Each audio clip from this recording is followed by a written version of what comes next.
উত্তর কলকাতার বিজেপি প্রার্থী শ্রী তাপস রায়ের নমিনেশন র্যালিতে উপস্থিত ছিলেন ত্রিপুরার মুখ্যমন্ত্রী শ্রী মানিক সাহা। উত্তর কলকাতার বিবেকানন্দ রোডের স্বামী বিবেকানন্দের বাড়ির সামনে থেকে বিবেকানন্দের প্রতিকৃতিতে মাল্যদান করে যাত্রা শুরু করেন উত্তর কলকাতার বিজেপি প্রার্থী শ্রী তাপস রায়। সঙ্গে ছিলেন ত্রিপুরার মুখ্যমন্ত্রী শ্রী মানিক সাহা সহ বিজেপি নেতৃত্ব ও কাউন্সিলর ও কর্মীরা।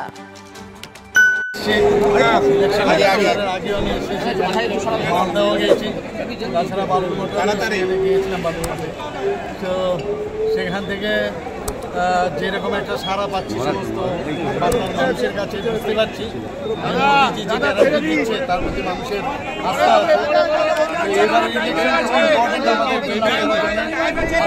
লোকসভা নির্বাচন, এই নির্বাচন শুধু 5 বছরের জন্য নয়, মানে আগামী আমরা প্রধানমন্ত্রীজি বারবার বলছেন যে 1000 বছরে আমাদের কোন দিকে আমাদের ভারত যাবে তার নির্দেশ এবং নির্দেশিকা সেইগুলো তৈরি হবে।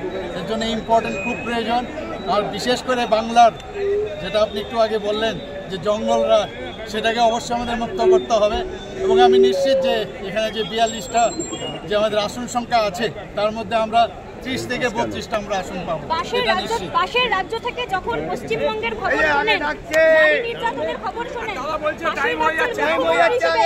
মুখ্যমন্ত্রী হিসেবে আপনার তখন কি প্রতিক্রিয়া হয়, কি হওয়া উচিত? কি বলবো, এর থেকে দুঃখের বিষয় আর কিছুই হয় না। আমরা দেখছি এখানে যেখানে মাননীয় প্রধানমন্ত্রীজি নারী শক্তিকে আরও শক্তিমান করার জন্য যেভাবে উনি চেষ্টা চালাচ্ছেন, এখানে আপনারা সবাই জানেন যে উনি আমাদের মাননীয় প্রধানমন্ত্রীজি যেভাবে একটা আনলেন নারীদের উত্তরণের জন্য, থাকে 3% রিজার্ভেশন পার্লামেন্টে এবং আমাদের বিধানসভায়, সব দিকে নারীদের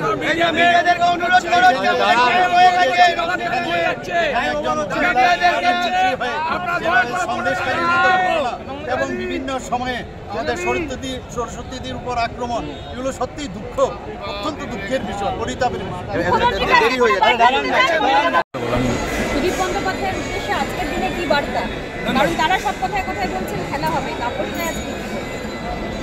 ওরা তো খেলা হবে যেদিন মানুষ খেলতে নামবে, এবার তো মানুষ খেলবে, মানুষের খেলা হবে।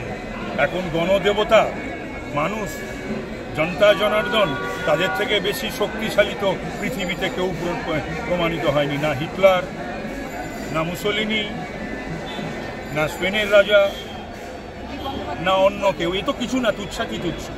তো প্যারাজাইট পলিটিশিয়ান, তার সম্বন্ধে আর আমার কিছু বলতেও ইচ্ছা করে না। তো পরাশ্রয়ী গুল্মলতা উদ্ভিদ, আর যার নাম বললে সে সমান। তাপস রায়